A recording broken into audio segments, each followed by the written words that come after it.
hope you're enjoying the brand new image. If you hadn't noticed already, we managed to buy a camera this week. So nice manifesting, everyone. Some of you who know me will might laugh at this because everyone knows that I have not the best vibration relative to technology. So let's hope this image turns out as good as I hope it will. Today we're going to speak to the brain. What we're going to speak to the brain about is Akashic records. The Akashic records are a symbolic representation that the brain uses to represent the fact that every thought which has ever been thought exists. The Akashic record is the collective consciousness. It has been referred to as the mind of God, which as such happens to contain the information or the energetic vibration of every thought which has ever been thought in any and all universes that have ever been since the first division of oneness or source.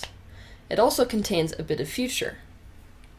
What I mean by it contains a bit of future is, from where you stand right now, you have paths of probability which extend past your lifetime. The future is always a vibrational match to the present. And so if you change a thought in the present, the future paths change. So what exists in the Akashic record relative to the future is just probabilities which stem from your current vibration right where you stand in your life at this very moment. When we in human consciousness often think of this storage of thoughts, we associate it with a library because that is what we in our human lifespans see as a collection of information. So often when people visit these nonlinear dimensions, the experience of being there is being pulled into linear understanding. So that which is nonlinear is being formatted in a linear way by the brain when you come back into third dimensional reality. So it's a linear understanding upon re-entry into third dimensional consciousness, and the entire experience is interpreted as sorting through records or images, so an image library of sorts. As some of you may have noticed, you can't get experts in any field to agree. I'm going to do a video on this later, what to do when no one can agree, but I'm going to present to you some information which has never before been said about the Akashic records, because I'm not one of those who agrees with many of the experts as far as the Akashic records and the relation to interdimensionality is concerned. Conceptualizing of dimensions is something that the brain is concerned with. It's not something that the spirit is concerned with. But for the sake of the brain and explaining Akashic records, it's behoove us to go into the understanding of dimensions. As I've said before, dimensions are divided in terms of vibration. They're not a spatial concept. It's our brain which is meant to deal with space and time, meant to format wave function into space and time, that is really telling us that their dimensions are existing anywhere other than in the now. In reality, all dimensions exist on top of one another, in the same space. They're just different vibrations overlapped one on the other. So you are existing on all dimensions at all times. In my opinion, the Akashic records don't represent one dimension. That's what many people say. There's usually a consensus that the Akashic records exist on the fifth dimensional, or this kind of thing. But I don't think information is stored on one dimension or another dimension. So the way that it really works is that information is stored on the dimension which it corresponds to. So you could think of the entire Akashic record as a giant library, and let's say this library is source. Even though right now, as you're thinking about a library, you're probably thinking about a building. That's because the brain can't understand the concept of no beginning and no end, and it can't understand the concept of no borders. But if we're going to talk about about the Akashic records appropriately, we've got to give the brain something to latch onto. So let's call source the library. That's the ultimate dimension. all the dimensions within this library could be seen as different levels within a library. Just like when you go to a library, there's floor 1, floor 2, floor 3. The different dimensions could be seen as these levels in the library. And there's different information relative to each level. So, each successive floor in this library is more expansive than the floor below it. So each successive floor contains all the information in the floors below it, including new information relative to the expansion, or the expansive totality of unity consciousness. Accessing the Akashic records has to do with you increasing your vibratory rate so as to be a match to one floor, and then the next floor, and then the next floor, and so on. Alright, I'm going to give you an example. In the fourth dimension, which is the one just outside the third dimension, we have access to every thought which has ever been thought relative to this single lifetime, from your birth to your death. It also contains your thought form, which is basically the energetic self-concept you have of you, which is why when you get out of body in the fourth dimension, you will experience your energy body, which is an energy duplicate. It is an energetic duplicate of the third dimension, but it contains, the fourth dimension contains every thought which has ever been thought relative to your one lifespan. This third dimension is moment to moment. So even though our brains can conceptualize of the fourth dimension, that's why we have any concept of time. But the third dimensional reality is a moment-to-moment reality, meaning that all that exists is now, and now, and now. In the fifth dimension, every possible timeline from the single point that you've chosen for your third dimensional life exists. The symbology I like to explain with this is, if any of you have seen the movie Sliding Doors, in the movie the woman experienced missing a train. So the movie takes off on two different probability paths. In one probability path she makes this train and her life changes accordingly. And in the other one she misses the train and then her life continues along this path accordingly. So in the fifth dimension you have all of the timelines which are possible for this single path which you've chosen from any point in your life. So that means not just from where you stand right now, but also all the probability paths which exist since you were born. As you can imagine, this is such a huge totality of information that the third dimensional brain has absolutely no way of formatting this for you in an understandable way. So, within the timeline from your one birth to your one death, the fifth dimension contains all possibilities within that one path. You are collapsing the waves of probability in the fifth dimension into a fourth dimensional timeline. That is what you are doing to form your concept of your one life and the one path which has been taken by you in your physical life. In the sixth dimension, you are unlimited by space and by time. And so you can instantly experience a new timeline within that fifth dimension from any of the probabilities in the fifth dimension. So instantly you could switch to the outcome of what would have occurred if something back in your infancy had been totally radically changed.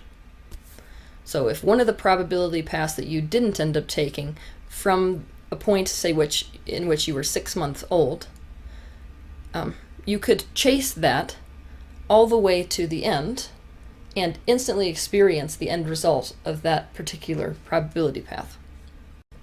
In the seventh dimension, the sixth dimension is treated almost like a single point. So there is no timeline anymore. The sixth dimension is one point where all possibilities in terms of timelines in our universe and all possible endings for our universe are contained. They are contained in the single point called infinity. So all possible timelines which could have or will have occurred since the birth of this universe, since the Big Bang, are contained in the seventh dimension. So every thought that's ever been thought relative to this universe is contained in the seventh dimension. So it might be at this point where you'll be asking, how can there be more than infinity? The answer is there can be other infinities. Other universes created under different conditions, and when other universes are created under different conditions, there are different laws which apply to that universe. So, different laws other than the law of gravity.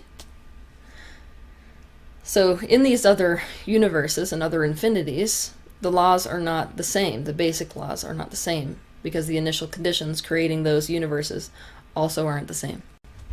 So in the eighth dimension, that's where you begin to have access to the infinity relative to this lifetime of this universe as it relates to the infinity of another universe or other universes. In the ninth dimension, you have access to being able to instantly experience any probability path from any timeline of being in any universe instantaneously. So when you're entering the 10th dimension, many of us like to refer to the 10th dimension as the most expansive level of the library. So this is the top level. What you're going to be experiencing with the 10th dimension is all probabilities of all universes in the 9th dimension. And all of those probabilities of all the universes in the 9th dimension are treated now as a single point. So we could go even further than that.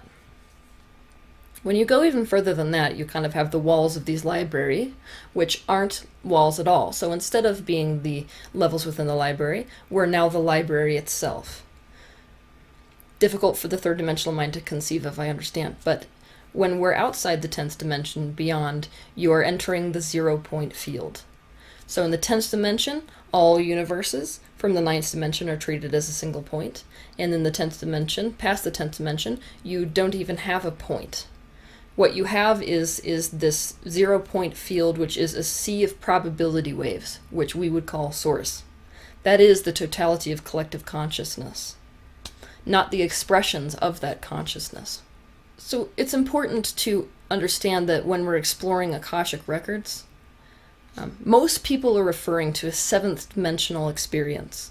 That is the frequencies of where past lives exist. So that would be the totality of probabilities which have occurred for one soul from its origin in this universe to its end in this universe. So it exists as sort of an energy record, a seventh dimensional energy record. So when most people are referring to this Akashic record, they're talking about a seventh dimensional experience. But I think it's more important to understand that when we're talking about the Akashic record, it contains much more than this.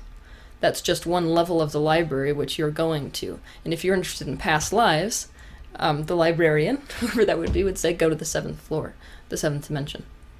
Like anything, you're limited by your beliefs, most especially when we're talking about the Akashic record, because you access information in the Akashic record, or these energetic frequencies, by becoming a match to those frequencies first. So you have to, A, believe that they exist. B, you have to believe that you can get there. C, you have to structure all of your belief patterns so as to let go of third dimensional reality in order to be a match to the Akashic record.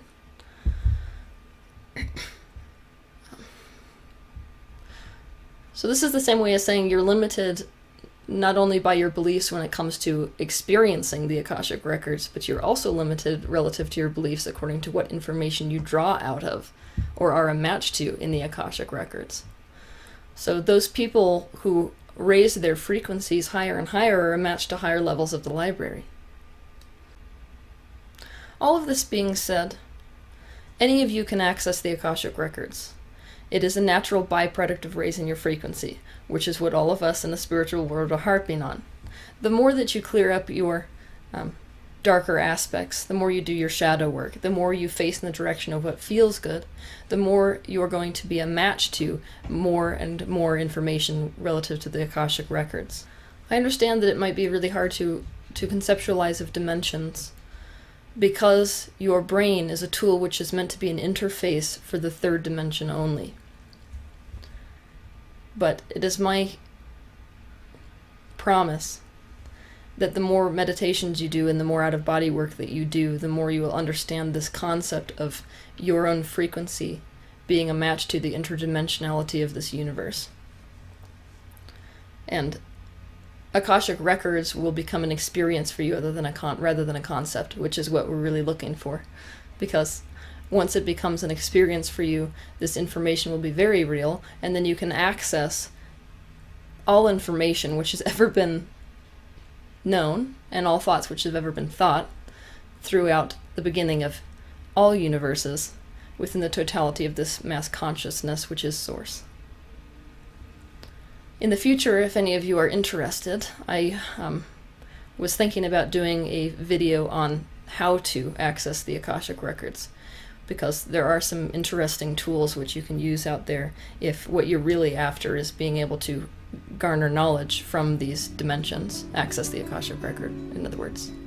So if any of you would like to see that kind of a video, feel free to go ahead and tell me. And I will see you next week.